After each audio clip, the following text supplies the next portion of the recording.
ഈ പറയുന്ന നക്ഷത്ര ജാതകർ ഗണപതി ഭഗവാനെ ഭജിക്കുക.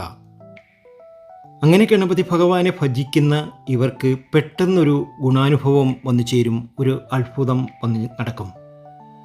ആ നക്ഷത്ര ജാതകർ തീർച്ചയായും ഗണപതി ക്ഷേത്രത്തിൽ പോകുകയും മാസത്തിൽ ഒരു തവണ ഗണപതി ഹോമം നടത്തുക കൂടി ചെയ്യുക.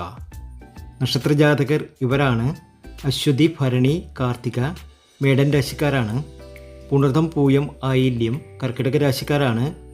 ചിത്തിര, ചോതി, വിശാഖം തുലാൻ രാശിക്കാരാണ്.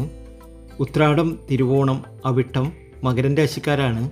പൂരുരുട്ടാതി, ഉത്രട്ടാതി, രേവതി മീനൻ രാശിക്കാരാണ്. ഈ പറഞ്ഞ നക്ഷത്ര ജാതകർ 2024-2025 എല്ലാ സൗഭാഗ്യങ്ങളും നേടും. അപ്പോൾ മുടങ്ങാതെ ഗണപതി ക്ഷേത്രത്തിൽ പോകുക, ഗണപതി ഭഗവാനെ ഭജിക്കുക. നല്ല ഫലങ്ങൾ നിങ്ങൾക്ക്